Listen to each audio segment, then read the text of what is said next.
They laughed at him like his presence was a joke. The sound of mockery echoed against the marble floors of the high-rise lobby, bouncing off glass walls and polished brass railings. The janitor, an older black man with hands roughened by years of cleaning, scrubbing, carrying, stood silently, clutching a worn paperback book in his palm. Its spine was cracked, pages browned from the touch of time. "Look at him," one of the interns whispered, loud enough to be heard. "The janitor thinks he's some kind of professor." A ripple of laughter followed, cruel and careless, the kind of laughter that cuts deeper because it wasn't meant to be hidden. He didn't respond, not with words, not with a glare. He simply slipped the book into his pocket, pressed the mop tighter into his grip, and continued with the rhythm of his work. But inside, his thoughts burned like a silent fire. They see my hands, never my mind. They see the uniform, never the years I've carried. They see a janitor, not a man. At night, while the city outside pulsed with neon lights and endless traffic, he sat in his one-bedroom apartment, the book open again beneath the yellow glow of a flickering lamp. His apartment was small, peeling paint, a single cracked mirror, second-hand furniture, but on the shelves he'd built from scrap wood, books towered like monuments. The words weren't just stories to him, they were lifelines, pieces of knowledge he stitched together like armor. History, mathematics, philosophy, mysteries. He devoured them all, not because anyone asked him to, not because it promised money or reward, but because every page was proof. He was more than what the world tried to reduce him to, but in the building where he worked, a towering monument to wealth, power, and whiteness. His dignity was tested daily. Executives barely acknowledged him. Assistants brushed past him as if he were furniture, and when they saw him reading, that was when the mockery sharpened, as though the very act of holding a book was an offense. One morning, as he dusted the edges of the executive boardroom, he heard two men laughing. "You know what I saw yesterday?" one said. "The janitor sitting in the break room with a novel, like he's studying to join Harvard. Man should learn to read a mop before he reads a book," the other shot back. Their laughter stabbed, but he held himself still. Dignity was his armor, silence his weapon. "Let them think I'm nothing. They don't know the battles I've already survived." Because he remembered the past. He remembered being a boy, watching his mother work herself to exhaustion as a maid, her hands swollen, her spine bent, yet her spirit unbroken. He remembered teachers who told him books weren't his lane, classmates who mocked him for speaking up, employers who paid him less, called him slow, denied him dignity. Every insult, every dismissal he had buried into the soil of his memory, and from that soil, knowledge had grown. It was in that silence, in those nights alone with his books, that he became sharp, observant, patient, and that patience would soon meet its test.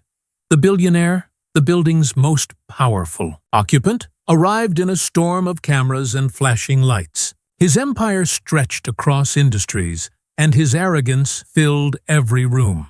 His suits were stitched from Italian silk, his words carried the weight of markets, and his entourage followed him like shadows. But with power came enemies, and whispers followed him, whispers of betrayal. Then came the crisis. It began with a murmur, confidential documents missing from the secure archive. At first, the billionaire brushed it off. "A clerical mistake," he said. But soon the truth emerged. Millions were at risk, deals collapsing, partners threatening lawsuits. Panic spread through the building like a fire. Lawyers scrambled, security prowled the halls, executives pointed fingers. Rumors twisted the air. An insider, a traitor, someone from within. The billionaire, furious and desperate, demanded answers. But with every day that passed, the empire looked weaker, its cracks widening. And through it all, the janitor kept working, silent, invisible. But his eyes were open. He noticed the small things others ignored. The way one executive lingered too long at the locked file room, the nervous tapping of a secretary when questioned, the smirk of a young intern who knew too much. They never notice the one who cleans the floors, he thought, but I see everything. Still, the laughter followed him. One afternoon, as he leaned against his mop, book peeking from his pocket, a young associate sneered. "Tell me, old man, you solving mysteries in there? Going to save the company with your little novels?" More laughter erupted, bouncing cruelly across the marble walls. He smiled faintly, but not at them, at the irony. If only you knew, because behind the mask of silence, he had begun piecing it together. Years of devouring books on logic and puzzles had trained his mind. He saw connections in details, patterns in chaos. His work may have been scrubbing floors, but his gift, his relentless, unbreakable gift, was seeing what others refused to see. Late one evening, as he wiped the last fingerprints from a conference table, he paused, his eyes locked on a discarded scrap of paper. Numbers hastily scribbled, a code only someone familiar with logic and patterns could recognize. He picked it up, his heart racing. This isn't random. This is a trail. The trail led him back through days of memory. Who had entered which room? Which face carried tension? Which voice cracked when pressed? Piece by piece, the puzzle unfolded in his mind, and with every connection, a memory of his own life surfaced. Every insult, every denial, every moment someone looked at him and saw less, all of it fueled him. This wasn't just about a billionaire's case. This was about dignity, about proving, even if only to himself, that his mind was undeniable. But still, he hesitated. He knew the risks. If he stepped forward, they might laugh harder. They might accuse him of meddling. They might remind him of his place. Do I stay silent, or do I speak? His heart warred with his history. All his life, he had been told silence was survival. That a black man challenging power was a black man inviting punishment. But there was another voice now, louder, stronger. The voice of every book he had ever read. The voice of every ancestor who had endured. The voice of his own mother, whispering, "You are more than what they call you." And so, while the empire's walls shook, the janitor sharpened his mind. He watched, he listened, he waited. Until one night, standing alone in the dim glow of the office, mop leaning against the wall, scrap of paper clutched in his palm, he whispered to himself, "It's time." The next morning, the building was in chaos. Security guards stormed in and out of rooms. Executives barked at each other, and the billionaire sat in his glass-walled office like a storm contained in a chair, jaw clenched, phone pressed to his ear, threats spilling into the receiver. No one noticed the janitor step into the hallway, mop bucket rolling softly behind him. No one saw the folded scrap of paper in his pocket, but he noticed everything. He saw the way one executive's eyes flickered toward the archive room every time the word "missing" was spoken. He saw the stiffness of a secretary's shoulders when asked about her login access. He saw fear, hidden but not well enough. And in his mind, the pieces clicked. It was him, all along. The betrayer wasn't one of the high-powered executives the billionaire was shouting at. It wasn't the lawyers or the partners. It was someone overlooked, someone everyone trusted too much to question. That was why it worked. That was why no one saw it. But he did, because he was used to seeing what others refused to. Invisible men see everything. Still, doubt gnawed at him. What if I'm wrong? What if they laugh louder than ever? What if speaking up means losing the only job I have?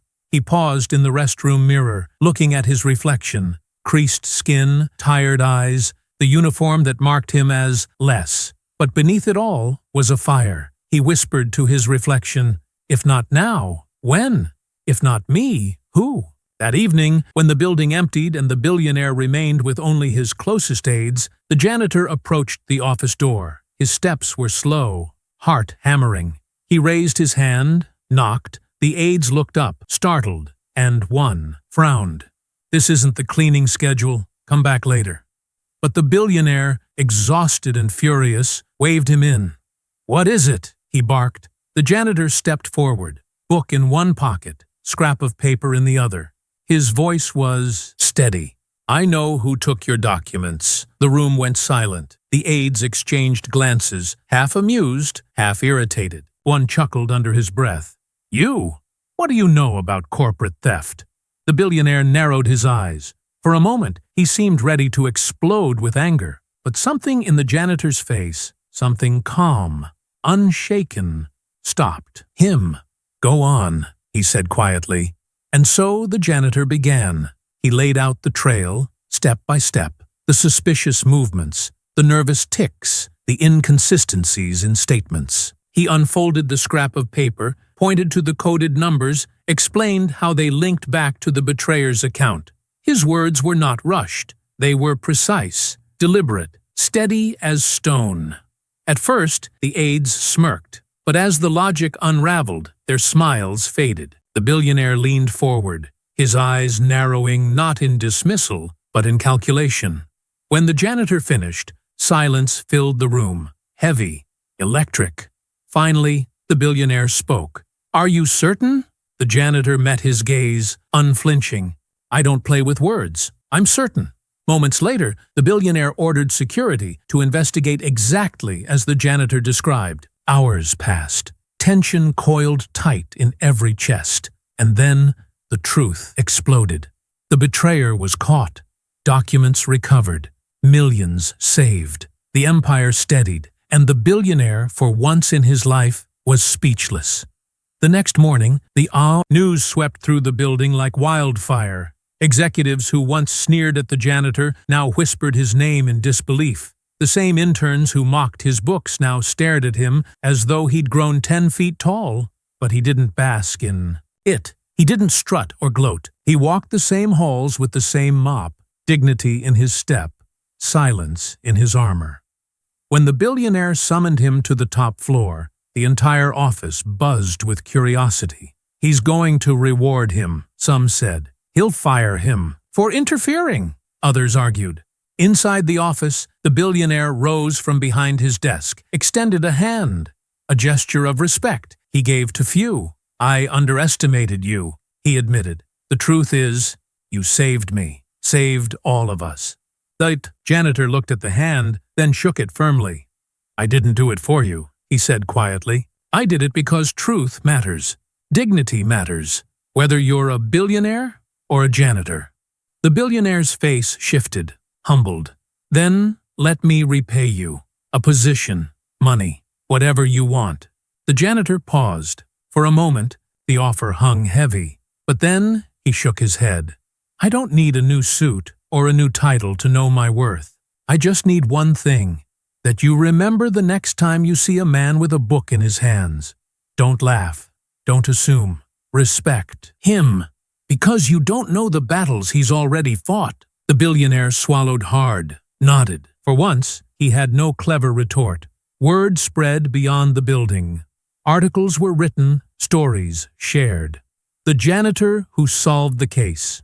People marveled at the brilliance hidden in plain sight. For some, it was a story of irony. But for others, especially for those who had ever been mocked, underestimated, silenced, it was a story of recognition. And as the janitor walked home that night, the city lights glowing above him, he felt something he hadn't felt in years. Not pride in the sense of arrogance, but pride in the sense of peace. "They tried to make me small, but I am not small. I never was." He passed a bookstore on the corner, paused in the window. Children inside flipped through pages, laughing, learning. His reflection hovered in the glass, book still in his pocket. He whispered, almost to himself, almost to the children, "Read, no matter what they say, no matter how they laugh. Read. They can take a job from you. They can take respect from you, but they can't take the mind you build for yourself." And in that moment, the story wasn't just his. It was every black man and woman who had ever been told they were less, who had been mocked for wanting more, who had been silenced when they dared to dream. The janitor's victory was theirs, and it would echo long after the marble floors were cleaned, long after the billionaire forgot the crisis. Because dignity, once claimed, cannot be erased. So to you watching, to you listening, carry this with you. In every room where you feel unseen, in every space where laughter cuts at your worth, remember this story. Remember that knowledge is power, resilience is strength, and dignity is unbreakable. If this touched you, if it reminded you of your own worth or the worth of someone you love, share it. Comment, subscribe, because stories like this must be told again and again until no one is mocked for reaching higher, until no one underestimates the mind inside the man with the mop.